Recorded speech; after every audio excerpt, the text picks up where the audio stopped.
Community is my favourite sitcom of all time. It follows a disparate group of study buddies throughout their extremely long tenure at the dysfunctional Greendale Community College. The show's famed for its clever writing, exceptionally talented cast, and the innovative way that it recycles some tired tropes of the genre. It's hilarious, charming, and smart, and remains streets ahead of the competition even now. It sure had some trials and tribulations during its production though, and here's 10 of the defining moments that would alter the course of Community during its run. Defining moment number 1. The pilot airs.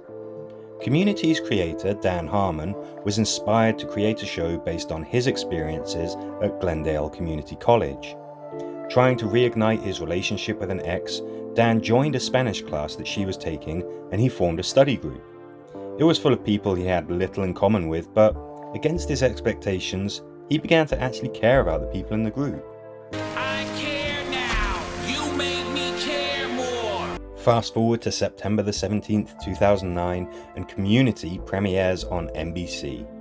In this pilot for the show, we're introduced to Jeff Winger, a lawyer who's just been rumbled for having a fraudulent degree. He's sent to Greendale Community College to get a real one and sets up a study group for his Spanish class that he's been forced to take. It's a ruse to get closer to the hot blonde in his class, Britta Perry, but what do you know? The situation and his relationships get a little bit more complicated. The characters of the show are broad approximations of people that Harmon knew. Initially, Dan saw himself as the Jeff Winger type. Certainly, Joel McHale's character is doing what he did in real life, but Harmon would later acknowledge that, nah, he's more of an Abed. The show was always intended to riff on classic high school and college movie staples. Well, that actually was from The Breakfast Club. The script is sharp and funny, and there's a superb team behind the scenes, including writers like Megan Gans, composer Ludwig Göransson, and directors including Justin Lin and the Russo brothers. For Harmon though, casting was 95% of the initial production process, as he put it, and the cast is magnificent. Pilot episodes can be a little different from the rest of the show, but the basic elements are all here. We meet the characters, we see Jeff be a bit manipulative and self-serving, we really get a handle on Abed right from the off, and we get some snappy pacing and witty dialogue, as well as a bevy of winged speeches. Some of the characters have some more development to go through. Annie and Troy seem a bit combative, Pierce doesn't. But already this feels like something special, calling out tropes while using them in clever ways. There's a bit more energy and character to this show than you get in a run-of-the-mill sitcom. It's a strong start, and it gets better from here. There's some honourable mentions before the next defining moment. Season 1, Episode 2, Spanish 101. The proper intro for the show appears.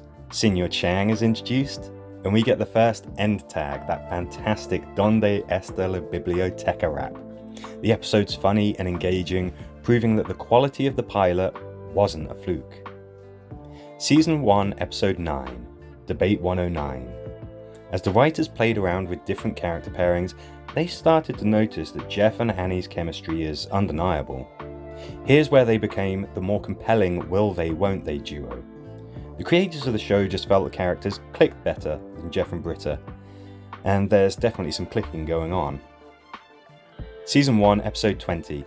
There's a B-plot in this episode with Annie and Shirley as cops and Abed as the grumpy police chief.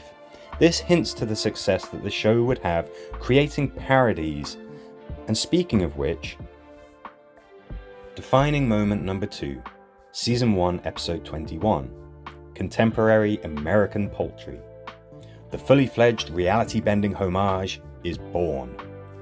This is the first episode where there's not just puns and riffs on something influential and familiar, but where a plot is crafted around this homage concept, with every character becoming fully involved in the reality of what's going on.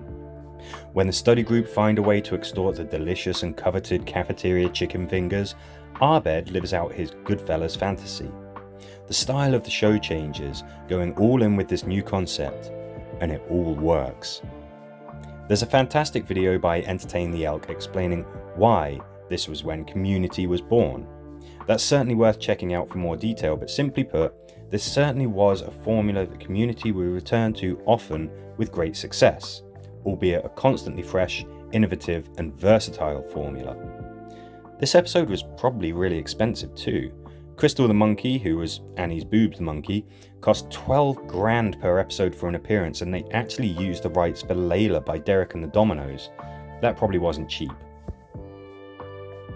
There's a couple of honourable mentions before we get to the next major course change for the show, starting with Season 1, Episode 23, Modern Warfare.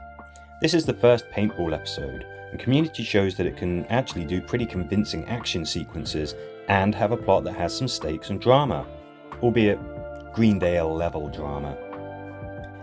Season 2, Episode 7, Aerodynamics of Gender. It's hard to say exactly when and why Pierce became such a villain, but this seems to be the first episode where he is willfully petty and malicious. Season 2, Episode 11, Arbed's Uncontrollable Christmas. This is the first episode where they would really mess with the presentation format, and it works fantastically. They'd do this again in the future. Sometimes it worked, sometimes it didn't. Season 2, Episode 16, Intermediate Documentary Filmmaking. This was the first fully documentary style episode. Season 2, Episodes 23 and 24, A Fistful of Paintballs and a Few Paintballs More. Community shows that it can do epic action and double episodes. Season 3, Episode 1, Biology 101. We meet Vice Dean Laybourne, and Troy's air conditioning repairman story begins. Season 3, Episode 3, Remedial Chaos Theory. It's just such a great episode, it's got to be mentioned. Also, Troy and Arbed are moved in together, and we're introduced to the evil study group in the end tag. Defining moment number 3. Season 4 starts. Dan Harmon is fired, and the gas leak year begins. If someone makes something creatively unique and distinctively original, there's a fair bet they aren't a straight-laced, by-the-numbers type person. Throughout the first 3 seasons, producers would often become annoyed by show creator Dan Harmon's unpredictability. Reports suggest he would regularly turn up late to set, or otherwise overextend shoot days. He might be found endlessly tinkering with scripts that were already shooting 1 minute, to avoiding involvement one way or another when his presence was needed. Harmon was something of a force of nature in a world that abides a more rigid predictability. On a darker note, Harmon had some incidents with cast and crew. Firstly, Chevy Chase had become increasingly belligerent towards, well, pretty much everyone, but especially Dan Harmon himself, citing frustrations with how he and his character were being portrayed. Chase and Harmon's on-set conflicts would often cause delays and distractions. Secondly, Harmon has subsequently admitted with some shame and remorse that at this time, he had become inappropriately infatuated with a female member of the writing team. This led to some very serious concern amongst crew and production, as well as some serious fallout for Harmon himself. There's a reason why the harmonious claptrap ident card goes from showing a doll that looks like Harmon, snuggled up with somebody on the sofa, to him becoming a morose drinker sat alone in the dark in front of a glowing TV set. It should be noted that the incident has subsequently been brought to light and resolved by everyone involved, but at the time, the various ongoing issues led to the decision to essentially fire the man who had created Community. Defining moment number 4, Season 4, Episode 13, Advanced Introduction to Finality. This is Pierce's last proper appearance because Chevy Chase had been fired. The final 13th episode of Season 4 to air serves as Pierce's final real appearance in the show. Before the season was finished filming, Chevy Chase was let go from the cast and barred from set. Chevy Chase always did have a reputation as a difficult guy to work with. That's not to take away from his considerable talent as a comedic actor, but tales abound of a confrontational attitude whenever he was on set. Reports suggest he'd frequently butted heads on Community with Dan Harmon, using insulting and derogatory language towards him and the rest of the cast. At the Season 4 wrap party, Chase used some language that Yvette Nicole Brown refused to tolerate. An ultimatum was made: if Chase was on set, she would not be. Production sided with Nicole Brown on this one. Pierce would go on to have a cameo in Season 5's pilot. He was filmed separately from the rest of the cast, and this would be Pierce and Chevy Chase's last involvement with the show. The whole issue of Chase's behaviour is pretty dark stuff for all involved, and the cast and crew have discussed the whole situation extensively. It is pretty fascinating stuff. As far as the production goes, from this point on, the show's previously steady main ensemble of characters would be open to some major shake-ups, and there really were some going forward. Say hello to New Shirley! Defining moment number 5, Season 5, Episode 1, Repilot. Harmon returns and the show gets back on track. The critical response to Season 4 was disappointing, and the ratings were actually relatively good, amazingly. They were certainly good enough that the Suits could greenlight a 5th season, but there was dissent in the ranks. The cast and crew were very noisily clamouring to have the show's creator back. His indiscretion with a member of the writing staff had been resolved, and one major obstacle to his return had been removed.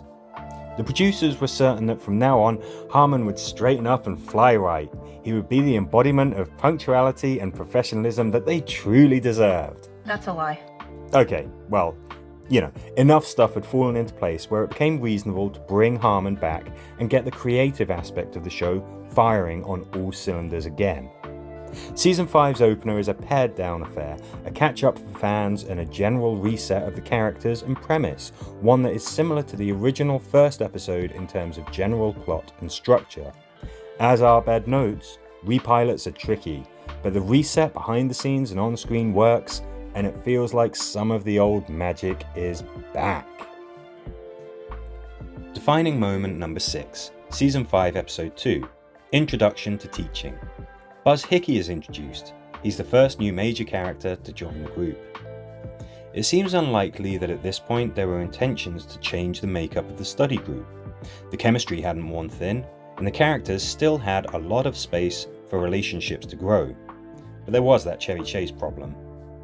In story terms though, with Jeff now teaching at Greendale, a mentor character and peer for Winger to share scenes with kind of makes sense. A new character was set to join the cast, Pat Nichols. They couldn't clear the legal rights to that name for some reason, and actor Jonathan Banks suggested the name Buzz. This former cop kind of has some similarities to Pierce on paper. He can be willfully abrasive, has a lot of worldly experience to share or push on others, and he's not beyond the odd wind-up scheme. Minuses, anyone? However, Buzz has a totally different energy from the previous Old Hand, and he wouldn't be the last time the show would experiment with introducing some radically different characters to the mix, especially since Chevy Chase wouldn't be the last actor to leave the show. Defining moment number 7, Season 5, Episode 5, Geothermal Escapism. Troy leaves. While Chase was fired, Donald Glover requested to be released from his contract. It was a more amicable breakup, as Dan Harmon reluctantly agreed to Glover's request, though he would cite this as the show's death. For a funny guy, Mr. Harmon sure could be dramatic. For his part, Donald "Childish Gambino" Glover had a lot on his plate. He was creating his own stuff, including a phenomenal music career and a superb show of his own, Atlanta. Community was, for him, beginning to feel like a job with a boss, and he was striving to walk his own path. Unlike with the whole Chevy Chase situation, there don't seem to be any hard feelings about Glover's leaving the show, just a bit of a sense of sadness and loss. By all accounts, the cast and crew liked Donald and are proud of what he's achieved since the show. Glover seems happy to talk about his time on Community. We really like each other. We do hang out a lot. He gladly reunited for the post-show table read during the COVID lockdowns, and he has said he fully appreciated his time on the series. This whole thing though, it served as a huge shake-up for the characters, especially Arbed. Troy was one of the most effortlessly energetic and naturally comedic members of the group. Did his leaving kill the show? In my opinion, no. It remained funny and engaging, but Troy would definitely be missed from this point on. Defining moment number 8, Season 6, Episode 1, Ladders. The The show is picked up from cancellation at the last minute, Frankie is introduced, and the show moves to streaming. Also, another major character leaves. Luckily, a meteor didn't strike the campus and destroy everyone as Abed promised it would if the show ended with season 5. Fact is, Community was reasonably popular at this point and had steady ratings. However, it had been bounced around on the schedules, and there was just this general feeling that the studio and networks didn't quite get it. NBC announced that they would not pick the show up for a 6th season. On the day that the actors' contracts were to expire, Yahoo Screen commissioned the show for another go-around. In doing so, the fledgling streaming service ended itself. On January 4th, 2016, Yahoo Screen was decommissioned due to financial losses, but we still got that last season of Community all the same. The change to streaming meant that there were some major changes to the format. The episodes had longer runtimes, the end credits were different, and they eventually introduced swearing into the script, which was oddly refreshing. The new studio being used made for some notable differences to the whole thing, including the addition of the studio's parking lot as a location and a bar for Britta to work at. The studio setup they were using meant that there would be some notable pillars right in the middle of the cafeteria set, but they were neatly explained in the season's opening episode.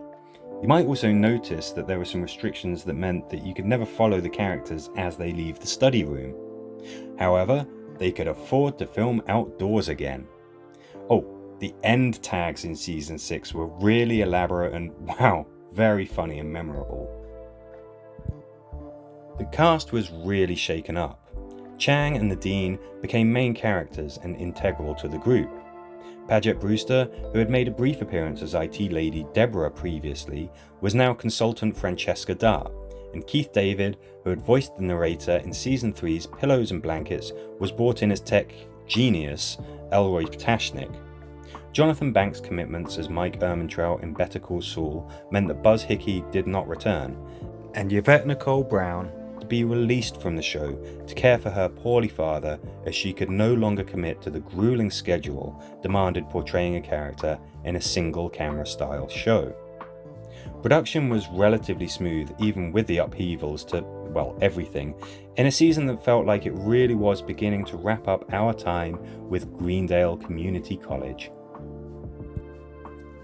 Defining moment number 9, season 6, episode 23, Emotional Consequences of Broadcast Television. The final episode airs. Some critics and fans found it difficult to gel with the unique feel of season 6, but the show is broadly agreed to have a fitting and emotional final episode. The show had survived many tribulations, it always was on the brink of cancellation, however this time the end was nigh.